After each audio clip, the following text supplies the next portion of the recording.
Part 1, Chapter 1 of The Evening Hour by Carter Sickels.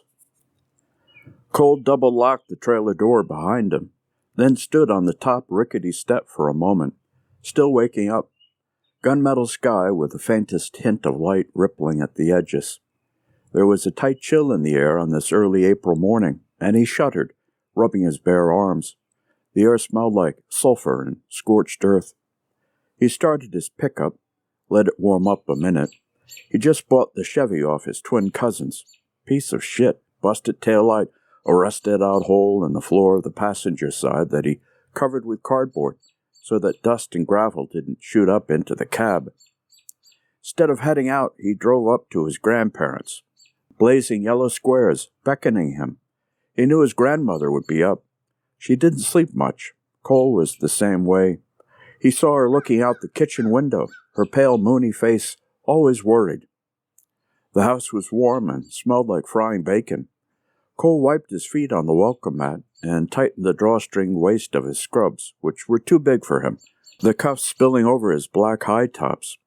He glanced at himself in the mirror by the front door. It had been a late night, and he looked rough. 3-day-old beard, beak of a nose, thick lips, goat eyes small and sleepy. His scruffy, bleached-out hair made him look like somebody else. "I've got breakfast ready," his grandmother greeted him. "I can't stay. I've got to get to work." In pictures from her youth, his grandmother was thin and willowy, but he'd only ever known her as stout, with sausage-linked fingers and doughy flesh. Her hair in a bun was the color of gravel. This morning she wore a button-down denim shirt pulled over a thin housecoat and mint green slippers. Her white-as-bone ankles thick and swollen like they'd been injected with something. "Pshaw," she protested, pinching his arm. "You sit and eat. Put some meat on those bones." "Grandma, I just stopped in for a minute." She was studying him. "Well, I see you did that foolishness to your hair again." "It'll grow back." He added defiantly. "Anyway, I like it. I don't know why you'd want to mess with its natural color. If God wanted you to have blonde hair, he would have given it to you." "Well, anyway, I just come by to check on Granddaddy." Yesterday she had called to tell him that his grandfather was throwing a fit. Cole hadn't listened to the message until he rolled in at 3 a.m. "Sorry I couldn't get over here last night," he added. "You're hard to get a hold of. You could call my cell when I'm not at home." "I thought you said it doesn't work." "Doesn't, most of the time." Cole glanced at the clock on the wall. He should have gone straight to work. "Well, is he okay? How is he?" "He's all right now. Becca and Larry came over last night to get him settled down." She shook her head. "It was the blasting. Lord, he thought it was the end of the world." "You never heard such carrying on," she said angrily. "You smell the sulfur?" "Yeah, I figured." Whenever the coal company blasted the mountain, the walls of Cole's trailer trembled, the floors vibrated. His friends told him to take the money and run. The other day he found rocks the size of basketballs in his yard. His grandmother's eyes darkened behind the thick lenses of her glasses. "You look at what they've done."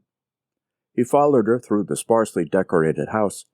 Nothing hung on the walls save a few family pictures and framed Bible inscriptions. Cole's grandfather believed that austerity led to a clean, healthy soul.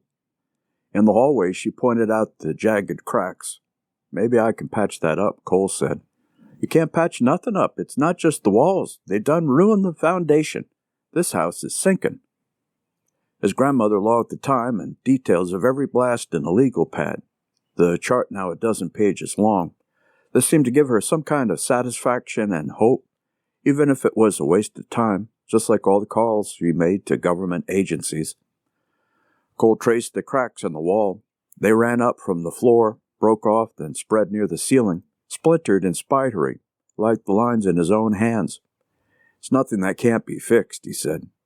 His grandfather was asleep in the lazy boy, one side of his face frozen from a stroke a few years ago. He'd also had what the doctor called mini-strokes, which did not alter his face, but ate away at his brain like acid.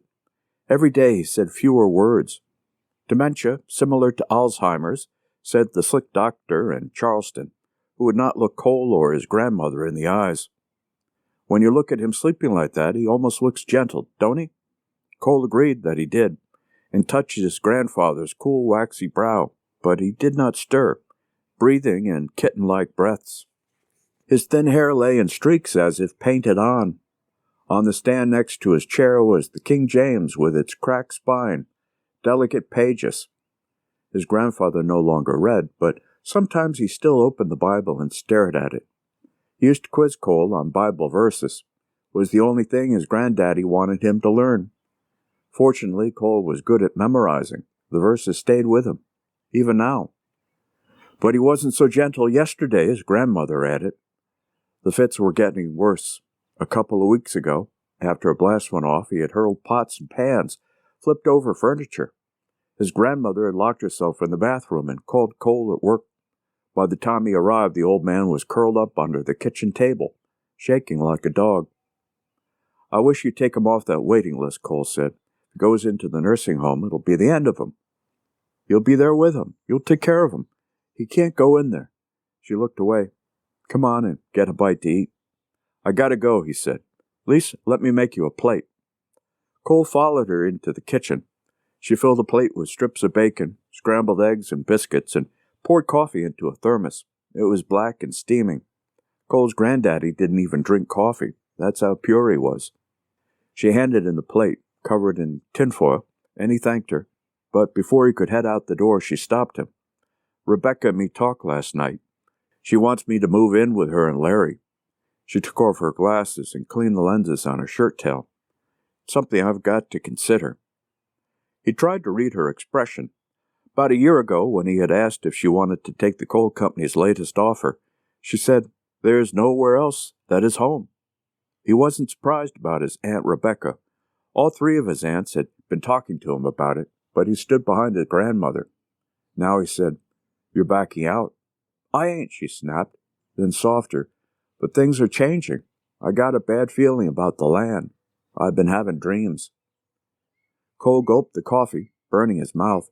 He did not want to hear about her dreams and prophecies, all her worry. The only good thing he'd ever done was to stick by the land and the couple who had raised him. 2 years ago, his aunts sold off their parcels of land, one by one, and when Cole had said, "Well, I'm staying," his grandfather just looked up at the sky like he didn't even hear him. "I'm running late. Can you take me to church tomorrow?"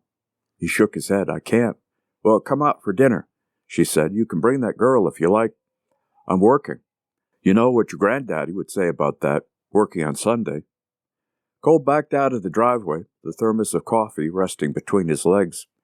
There was only one road that ran through Rock Camp, and his grandparents' property, tucked in a hillside, was at the end of it, where the rutted asphalt turned to dirt and cleared land gave way to forest. The 20 acres, now whittled down to 14, had originally belonged to Cole's great-great-grandfather. For over 200 years, the Freemans had been on this land. Cole's grandparents still lived in the same house where they'd been all their married lives. His aunts and uncles and cousins used to live on the small plots around them, but they had moved away, spread out across West Virginia and beyond. Cole lived on a slivered portion of land that would have gone to his mother if she was around. He drove past his single-wide, which sat close to the road, the hills looming behind it. Sometimes when they blasted, the trailer was engulfed in a cloud of dust. The heritage mining operation up above them had grown to 1,800 acres. It wasn't like the old days of sending men underground. Now, to get the layers of coal seams, they blew the tops off the mountains, bringing them down hundreds of feet, and then pushed the rubble into the valleys. It was impossible to grasp the enormity of 1,800 acres. That was almost 1,800 football fields.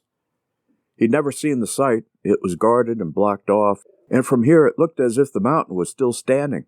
Behind the ridge it was a different story. He wondered what his grandmother had seen in her dreams. The holiness that God gave his people gifts. To another, the working of miracles. To another, prophecy. To another, discerning of spirits. To another, divers kinds of tongues. To another, the interpretation of tongues. Cole did not have a gift. He did not speak in tongues or handle snakes or see the future. His grandmother said he needed to open himself up to the Holy Ghost. He'd grown up knowing that there was another world beyond this one. There was more than a person could see with just his eyes. The folds of forested hills with newly budded trees rose like giant steeples behind abandoned homes, The mouth of the holler sat a few trailers where the miners lived. Most everyone else had moved away, pushed out by the blasting, the dust, the flash floods. One old-timer, Floyd Mitchell, still lived in a shotgun shack, him and his toothless dog Sugar. He approached Route 16, the main road that ran along Dove Creek, the only road that let him out. Turned right, he'd pass by the processing plant, where the coal was cleaned and shipped out across the country. The leftover waste was then pumped into a basin on the mountain and held back by a giant dam, the sludge dam. Out of sight, out of mind. Turn left, he would head in the direction of Stillwell, the only real town in the area. Eventually, that way, Route 16 would connect to other roads, which led to highways which could take him far away from West Virginia. He turned left. The sky was lighter, a glowing pink in the east, the air warmer. He drove down the mountain with his elbow resting out the open window, his hand lightly guiding the wheel. The craggy land rose up all around him, pressing in on both sides of the road. Plumes of mist spiraled up from the dips and valleys. The ghosts of the Cherokee and mountaineers, his grandmother would say. He rounded sharp curves and switchbacks, occasionally looking down into a hollow where the houses huddled together like scared children. He drove by dilapidated clapboard homes, deserted churches, shot up road signs, and little white crosses with plastic flowers commemorating the dead. All of it was as familiar to him as his own skin. Cole had lived here for all of his 27 years, except for a few months after graduation when he'd moved to Charleston. He used to dream about leaving for good in high school. He and Terry Rose made up plans to run away and never come back. All of that seemed like a long time ago. An overloaded coal truck barreled around the bend, coming at him from the opposite direction and sending up sprays of dust, and he quickly rolled up the window and clung to the right side of the road. As they passed each other, the trucker waved, but Cole did not. He clicked on the radio, sang along with the Eagles' Desperado, which the classic rock station played about a dozen times a day. His mouth felt limber, words alert on the tip of his tongue. When he was a boy, his grandfather had prayed for his stuttering to disappear. For the most part it had, but sometimes when he was tired or nervous it returned like memory, twisted his tongue in rippled knots. Just outside of Stillwell, he let up on the gas, coasting through the shell of a town, crossing the bridge where Dove Creek spilled into the Cherokee. A hand-painted sign outside a Free Will Baptist church said, "Walk by faith, not by sight." He passed a general store that had also advertised his special on tanning, a beauty shop and a double-wide, and an abandoned gas station spray-painted in red. Miners, all it takes is unity, and best wise up if you want to keep a standard of living. Cole pulled into the parking lot and cut the engine. He ate a bite of bacon, but his stomach clutched too early and he washed it down with coffee. The T-shaped, low-slung building looked as if it had been dropped there by mistake. No landscaping around it, save the strips of scrubby grass, few trees. He sighed and tossed his burning cigarette. He was already 10 minutes late and didn't need Linda's shit this early. He went in through the back door, clocked in, poured coffee into a small foam cup, flipped through schedules and charts. In the lounge, the old people were watching cartoons. A superhero that Cole didn't recognize flew above a sparkling city. "Hi, y'all," he said, but only Hazel Lewis looked up. "Cole, Cole, Cole, it's so dang hot." She tugged on her sleeves as if they were heavy chains. The pink cotton shirt pushed up, exposing her stomach. His first day on the job, he'd walked in on Hazel stark naked, her cow-like body unfurled on the bed, powder-white flesh, sagging breasts. Cole had snapped a sheet over her like she was a corpse, then called for one of the female aides. But now he adjusted her shirt, smoothing it over her jiggling belly. "Cole, Cole, Cole. That's my name, don't wear it out." He spent the early hours emptying bedpans, brushing teeth and dentures, and giving sponge baths. Sometimes when he woke the old people, they started like frightened deer, or talked to him as if they were still dreaming.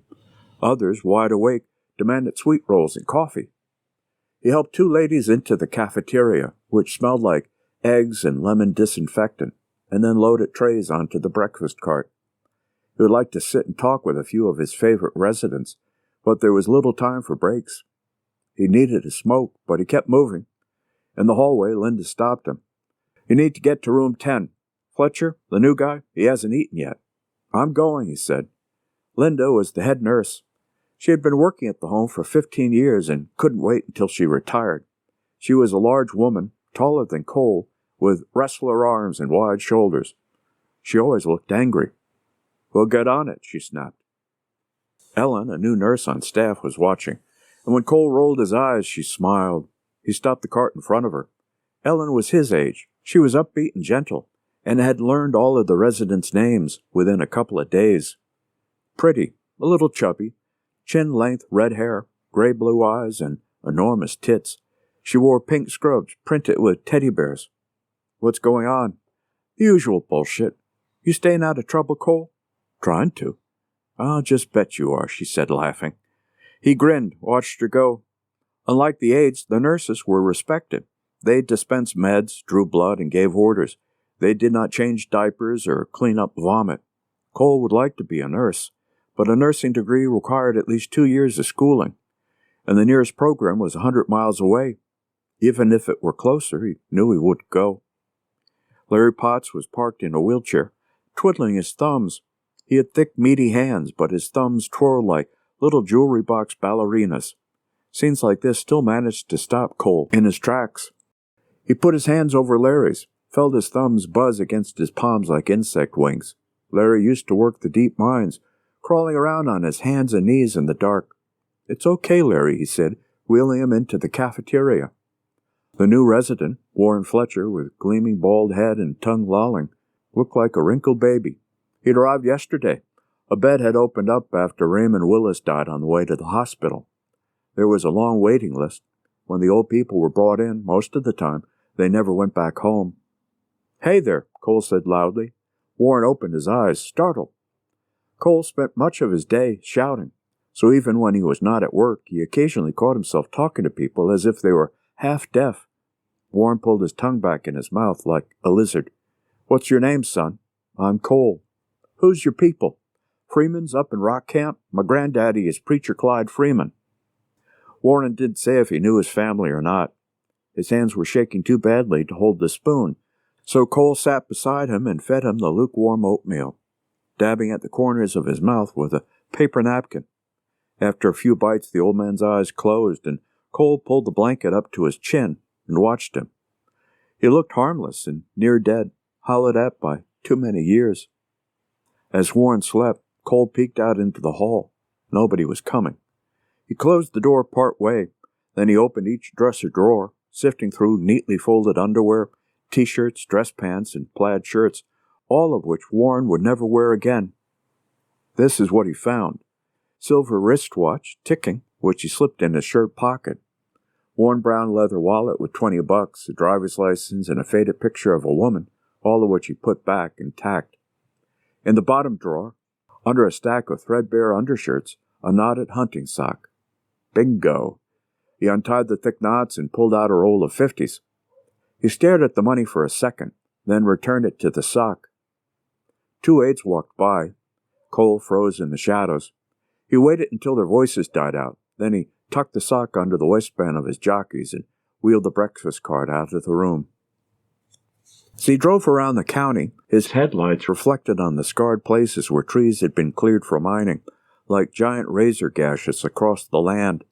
He sold most of what he had in a couple of hours, then went to Eagle, drank a couple of beers, watched a fight break out in the parking lot, and lost a game of pool. He was on the lookout for Charlotte Carson. A couple of months ago at a party, he'd found himself nibbling on her tiny ear.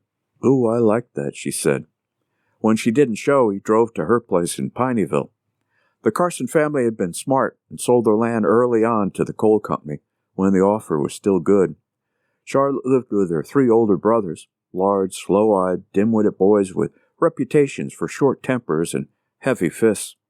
Their parents had been killed in a car accident a few years ago, so it was just the 4 of them. They lived in a double-wide up on a hill.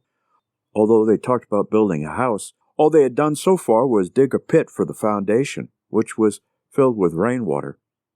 He felt relieved that Charlotte's piece of crap Neon was the only car in the driveway. He knocked once, then let himself in. A rebel flag hung over the door, and framed family pictures and Curling posters of beer ads were tacked to the walls. A new-looking big-screen TV sat on a low stand made from pine board and cinder blocks, with various video games, mostly sports stuff, scattered on the floor around it. He called out over the shrieking music, and Charlotte yelled that she was in her room. A jumble of clothes and dirty glasses and CD jewel cases. She was perched on the bed in the midst of the mess like a mother spider on her web. "What are you doing here?" "Looking for you." "You making a special delivery?" "If you're lucky." She wore faded, shredded-up jeans and a tight baby tee, her peroxide-dyed hair shooting out like toxic weeds. A few weeks ago, she'd convinced Cole to bleach his hair too, and when he looked in the mirror, he'd been startled by the tow-headed reflection. "God damn, I look like an albino." But now he was used to it, even if his grandmother wasn't, and didn't think he'd ever go back. With their fiery blonde hair, they looked like brother and sister. Cole snapped off the stereo. "That shit you listen to gives me a headache." "Sometimes you're such an old man." He knocked the lacy black bras and mismatched socks onto the floor and reached for Charlotte. He touched her slightly moist underarms, breathed in the baby powder scent of her. Laughing, she pushed him away. "You bring me something or not?" She looked at him with cola-brown eyes and pursed her lips until they crinkled like crepe paper. She wasn't exactly pretty. Freckles swarmed over her face like red ants. She had a hard, boyish face. But when she looked at him in this way, he felt as if he were floating along a river, and he liked the thrill of the currents and unexpected drops. He searched his pockets, handed her 20 milligrams of oxy. Not much. She licked the tablet, crushed it, and put her nose to the mirror like she was giving it a kiss. Then she came up smiling, the entire 12 hours of pain relief shooting to her bloodstream all at once. "What do I owe you?" "I'll think of something," he said, scooting closer. But she told him she had to leave for work soon. She had just started at the Walmart in Zion. "What kind of hours are those?" "On the night shift, I can get as lit as I want to. Nobody's around to notice." "That's something," he agreed. "Guess who's one of the new managers?" "Who?" "Your old buddy, Terry Rose." Cole looked up. "You didn't know he was back?" The last he'd heard about Terry was that he was still in Kentucky with his wife and kid, working at an RC warehouse. Cole lit a cigarette, playing down his surprise. "Walmart. What a fucking loser." "Well, we all got to make money." "I guess." Charlotte reached up and took the cigarette out of his mouth. "Maybe I've got time for a quickie." She shucked her jeans and red panties, stripped off her t-shirt, her body adorned in an assortment of tattoos. She unbuckled his belt. Her breath was hot, and the sharp points of her hair tickled his thighs. It suddenly seemed too quiet, just the noisy sound of her mouth on him. He pushed her face away. "Where do you want me, then?" He got behind her and watched the inky dream catcher on her lower back arch up, then flatten beneath him. He squeezed his eyes shut, disappearing, and yet was still there, inside of her. She moved against him, and he grabbed onto her hips as if to keep himself anchored, finding that secret place beyond everything else. Right before he came, he pulled out, heard himself whimper. When he opened his eyes, Charlotte was smiling at him. "That was nice," she said. "Yeah." He reached over and flipped the light switch. Although he never stayed the night, he liked to lie beside her and look up at the plastic glow-in-the-dark stars clustered all over the ceiling. He never worried about falling asleep. He'd survived on very little of it. Charlotte said it was like he had his own special kind of speed. "You make me feel good," she said. "You're just high." You could be too. But Cole rarely used the drugs he sold, and when he did, he was more likely to drop a Xanax than to snort oxy, which frightened him with its bright blue promises. Anything that felt that good would only lead to trouble. Charlotte tapped his chest. "What are you thinking?" "Nothing," he said, but he was still mulling over the news that Terry Rose was back in town, and he sure as hell didn't want to be thinking of him. Instead, he tried calling up Bible verses. It was a game he played. He never forgot the scriptures Granddaddy drilled and seared into him, and it was times like this, in the darkness and quiet, that the words sometimes returned, ghostly and pale like the Indian pipes hidden in the woods. "You're so quiet." "It's just how I am. You know that." All of his years of stuttering had taught him something about silence. He spent most of his childhood too terrified to speak. Kids laughed. Teachers looked at him with pity. He learned to bite down on his tongue until people forgot he was there, and he heard everything that way. But he couldn't play that trick with his granddaddy, who demanded he speak, and whenever Cole stuttered, his grandfather's eyes brightened with a mix of fury and satisfaction. It's your mother. Her sins led God to cursing you. The praying, the Bible lessons, all of it was supposed to heal Cole's twisted tongue. But did he deserve such light, such healing? For the most part, he lost the stutter, but it had nothing to do with God. Charlotte rested her head on his chest. I can hear your heart. You hear it? He used to believe what his grandfather said, that the stuttering was a punishment from God. But around 12 or 13, he began to secretly reassure himself with the story of Moses. But I am slow of speech and of a slow tongue, whose brother Aaron spoke for him to lead his people out of Egypt. Except that Cole was an only child, and the closest he had ever come to having a brother was Terry Rose. No, he said, rolling over. No, I don't hear nothing. End of chapter 1.